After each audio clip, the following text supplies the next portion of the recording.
Oke, Assalamualaikum warahmatullahi wabarakatuh. Teman-teman semua, kita ada di pertemuan ke-11 ya. Udah tinggal sedikit lagi, kita udah selesai nih teman-teman. Di pertemuan ke-11 ini Ibu akan membahas mengenai instrumen pengumpulan data penelitian. Kita kemarin udah belajar ya di SPSS gitu kan ya. Tentang validitas, kemudian reliabilitas. Mungkin ada teman-teman semua yang Ibu, saya masih belum paham, ya silahkan kita berdiskusi gitu ya, diskusi di WhatsApp group. Nah, kemudian untuk yang pertemuan ke-11 ini kita mau bahas instrumen pengumpulan data penelitian. Definisi daripada instrumen tersebut ya, yaitu alat bantu yang dipilih dan digunakan oleh peneliti dalam kegiatannya mengumpulkan agar kegiatan tersebut menjadi sistematis ya dan dipermudah olehnya.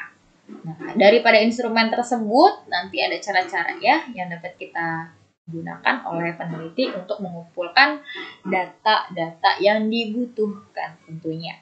Nah, pengumpulan data ini diartikan sebagai proses atau kegiatan yang dilakukan peneliti untuk mengungkap atau menjaring semua berbagai fenomena, informasi, atau kondisi daripada lokasi penelitian sesuai dengan lingkup penelitian.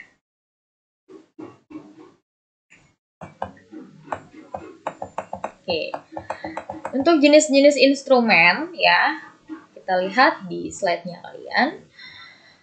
Menurut Suharmi Arikunto, ada beberapa metode ya instrumen. Yang pertama, instrumen untuk metode tes ya, ada tes atau soal tes.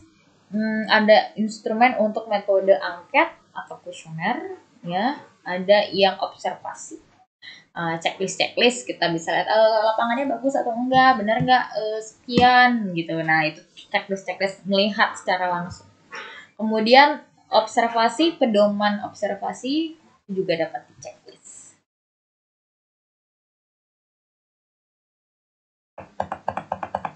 Kemudian untuk jenis teknik pengumpulan datanya bisa dengan penelitian kuantitatif dengan penelitian kualitatif. Ini balik lagi ketika kalian nanti melakukan penelitian tentunya kan harus berdiskusi ya dengan dosen pembimbing. Ada yang dosen pembimbingnya itu memperbolehkan kalian mengambil dengan teknik kualitatif, jadi tidak perlu ada uji analisis ya. Ada juga yang kalian harus walaupun kualitatif tetap harus ada hitung-hitungannya gitu ya. Nah, tentunya berarti itu mengkombinasikan antara kualitatif dan kuantitatif. Ada yang murni kuantitatif. Nah, untuk yang belum tahu, kuantitatif ini pengumpulan data penelitian yang datanya ini bersifat angka, gitu ya, angka-angka statistik yang nanti akan kita interpretasi lagi gitu. Arti daripada angka-angkanya itu seperti apa. Nah, angka statistik ini nanti dapat dikuantifikasi. Data tersebut berbentuk variabel-variabel dan operasionalisasinya dengan skala ukuran tertentu, misalnya dengan skala nominal, ordinal, interval, atau mungkin rasio. Nah, untuk teknik pengumpulan data yang kualitatif berbeda banget. Nah, pengumpulan data yang datanya bersifat deskriptif ya, jadi datanya berupa gejala, fenomena gitu ya, bentuk lainnya seperti foto, dokumen, artefak, catatan, memo-memo gitu ya. Terus penelitian yang mungkin udah pernah dilaksanakan. Tuh. Kemudian metode penelitian untuk yang kuantitatif dan kualitatif. Dalam metode penelitian kuantitatif, lazimnya kita mengumpulkan datanya tersebut dari seperti kita melakukan wawancara. Terus juga ada kuesioner atau angket yang mungkin harus diberikan kepada responden. Ya, terus juga ada observasi secara langsung.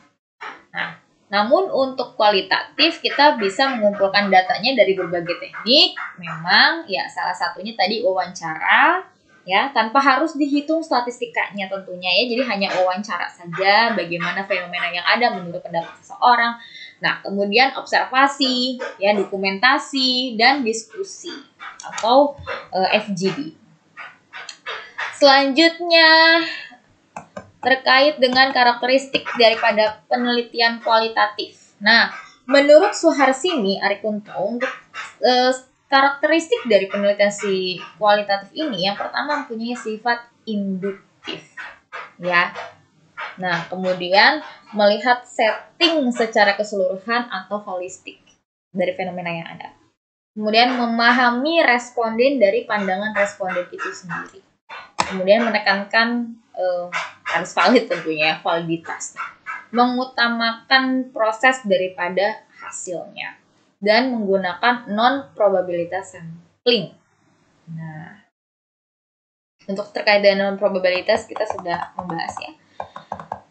Dan filosofi dari penelitian kualitatif, ya, menurut si Suharsini Arikunto, ya, yang pertama dari fenomenologis, ya, mungkin dari interaksi simbolik terkait dengan sesuatu hal yang mungkin dibahas. Kemudian ada dari kebudayaan, bisa juga diangkat, antropologi, ilmu yang mempelajari tentang manusia, gitu ya. Hubungan antara manusia gitu.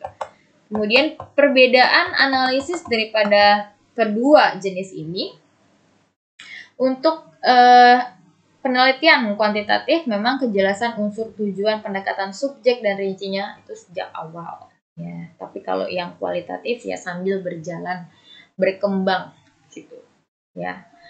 Nah, kemudian langkah penelitian segala sesuatunya harus direncanakan ya sampai matang ketika persiapan disusun. Nah, berbeda dengan penelitian kualitatif, langkah penelitiannya baru kita ketahui dengan mantap dan jelas setelah penelitiannya selesai.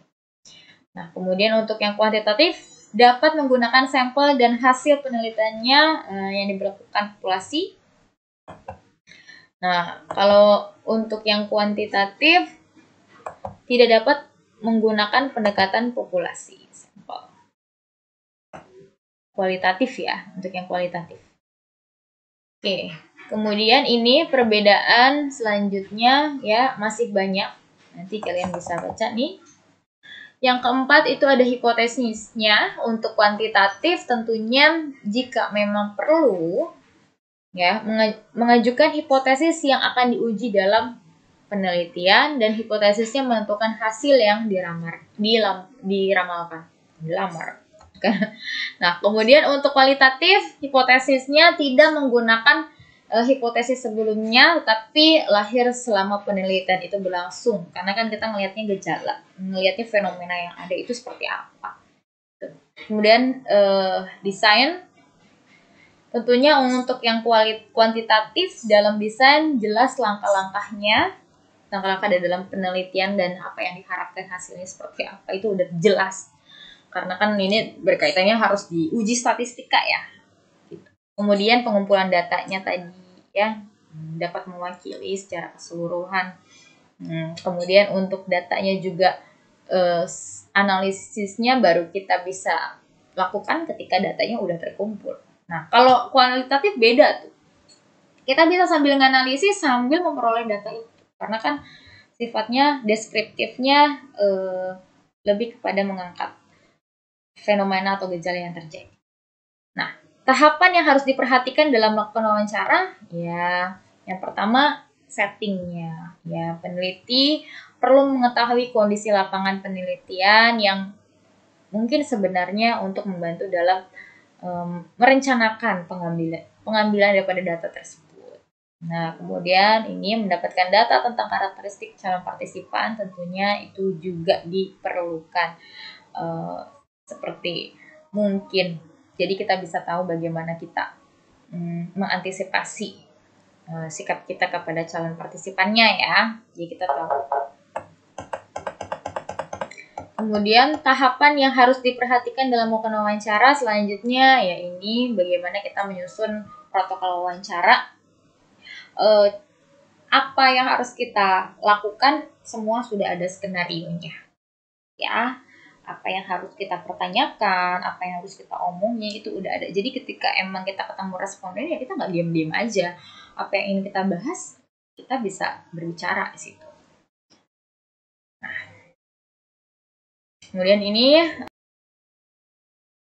kemudian proses berdasarkan persiapan pada bagian pertama sampai ketiga, maka disusun strategi pengumpulan data secara keseluruhan ya. Strategi ini mencakup semua perencanaan pengambilan data. Nah, kira-kira harus melakukan strategi seperti apa? Prinsip menulis angket, nanti kalian bisa membacanya, tentunya ada isi dan tujuan dari pertanyaan tersebut. Ya. Dan juga ketika bertanya di dalam angket itu juga harus jelas, jangan memberikan persepsi yang ambigu, yang berbeda. Berbeda mungkin iya, gitu ya. Tapi kalau misalkan menjadi tidak membingungkan, tentunya kita harus diperhatikan. Jadi memang untuk yang isi dan tujuan pertanyaan ini ya harus benar-benar difikirkan dengan baik ya. Membuat pertanyaan yang harus teliti tentunya ya. Kemudian bahasa yang digunakan juga harus sesuai dengan apa yang dimampu oleh respondennya. Respondennya kita harus tahu respondennya itu kita siapa. Apakah masyarakat yang hanya bisa mengenal bahasa Indonesia? Nggak mungkin dong bahasa yang digunakan bahasa Inggris. Atau mungkin kita penelitiannya di luar negeri, nggak mungkin dengan menggunakan bahasa Indonesia. Kemudian tipe dan bentuk pertanyaannya ya, karena macam-macam ya tipe dan bentuk pertanyaan ini, bisa kalimatnya yang positif atau kalimatnya negatif. Kemudian pertanyaannya bagaimana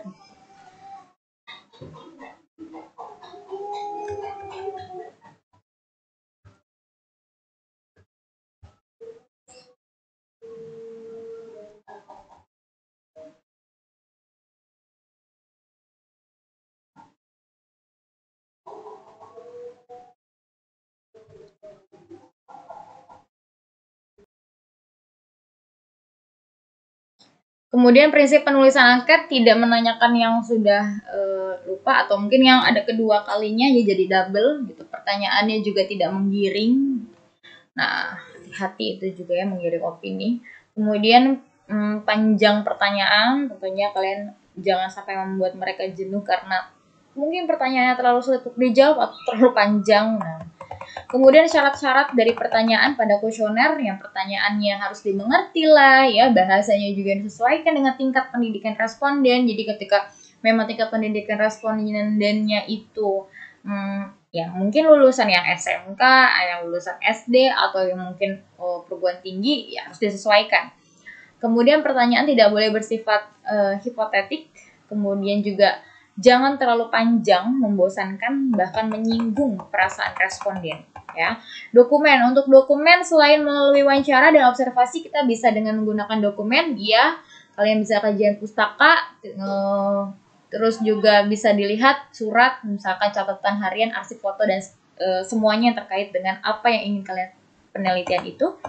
Kemudian juga bisa dengan menggunakan FGD jika memang sesuai ya. Kalau misalkan memang harus dilakukan FGD, silakan lakukan FGD. Kemudian teknik dan instrumen pengumpulan data, ya ini bisa kalian lihat ya, ada yang teknik angket, wawancara dengan instrumennya yang paling tepat itu apa. Gitu. Nah, oke, mungkin itu ya yang dapat Ibu sampaikan untuk pertemuan ini. Nanti kalian juga bisa membaca lagi ya terkait dengan ini di slide kalian masing-masing. Nah, kalau yang belum mengumpulkan validitas dan reliabilitas, Ibu masih tunggu sampai dengan pertemuan terakhir, pertemuan ke-12 kalau tidak salah ya. Nah, jadi jangan sampai lewat dari pertemuan ke-12 ya. Udah itu aja yang dapat Ibu sampaikan. Kurang lebihnya mohon maaf. Wassalamualaikum warahmatullahi wabarakatuh.